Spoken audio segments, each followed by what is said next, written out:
What's good, YouTube?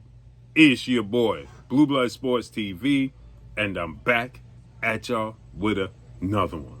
So, His Excellency Turki Al-Sheikh is offering the two-division undefeated world champion, Mexican Ecuadorian superstar boxer, two-time WBC super middleweight and reigning WBC light heavyweight world champion, the Mexican monster, David Benavidez, who is 30 wins, no loss, no draw, 24 wins by way of knockout. A massive, lucrative, Canelo-sized 5-fight deal. You heard it, a massive 5-fight deal. But more importantly,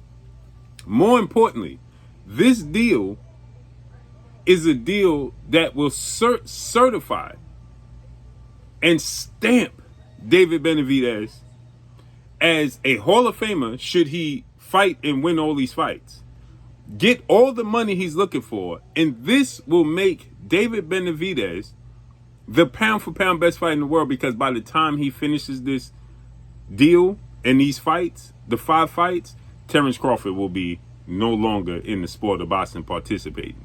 It will be David Benavidez and the young guys like Devin Haney, Shakur Stevenson,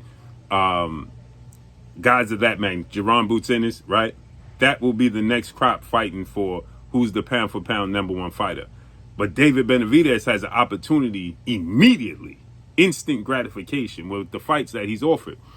Turki Al-Sheikh is offering David Benavidez, okay, in his next fight. Now, he's fighting Anthony Yarde November 22nd, right? This is the beginning of it. Keep in mind, he's already beaten Demetrius Andrade, who was undefeated. He's already beaten David Morrell, who was undefeated. He finally got the fight with his rival, Caleb Plant, and he beat him. He wasn't undefeated, but he beat Caleb Plant, okay? He has big, significant wins already. Alexander Gobstick, okay? He has big, and now he beats Anthony Yarde. He has big, significant wins already in his career. Now, Turki Al-Sheikh, Anthony Yarde, November 22nd. So we're assuming that he beats Anthony Yarde. Turki Al-Sheikh is offering him, remember I already told you guys this, but I'll refresh your memory because everybody acts like they forget. He's offering in February a quick turnaround, a showdown with the guy who's going to be on the undercard, and the former undisputed light heavyweight champion, Russian superstar boxer, Artur Beterbiev, who is 21 wins, 1 loss, no draw, 20 wins by way of knockout.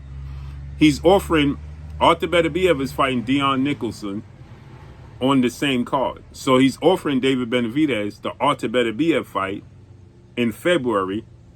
I don't know how quick if Benavidez can pull that off. They both, Artur Beterbiev and David Benavidez, going to be in some rough fights. Okay, Dion Nicholson is a rough contender. He's a hard hitter, a big puncher. That's a tough fight for Artur Beterbiev. I think Artur Beterbiev wins, but I think that's a physically tough fight for Artur Beterbiev. It's going to be taxing. And then for David Benavidez, we already know what Anthony Yarde brings to the table, right? I think David Benavidez wins, but we already know what Anthony Yarde brings to the table. So he's offering Artur Beterbiev next. So I would say instead of February, March, right? And then he's offering him, okay, a showdown should he beat Artur Beterbiev, right? He's guaranteeing him a showdown with Dimitri Bivol, who is 24 wins, 1 loss, no draw, 12 wins by way of knockout, and the unified light heavyweight champion. So this would be an undisputed match. This would give David Benavidez the opportunity to beat Beterbiev and Bivol in the same year. Now, I believe Bivol, if he agrees to the fight, is going to have a rematch clause because it'll be for undisputed. So you might have to beat Bivol twice. But he beats Artur Beterbiev and Dimitri Bivol in the same year, and he already beat Demetrius Andrade, Anthony Durrell. He beat Anthony Durrell, David Morrell, Alexander Gobstick, Anthony Yarde, Caleb Plant, and beats Artur Beterbiev, and fights and beats Dimitri Bivol.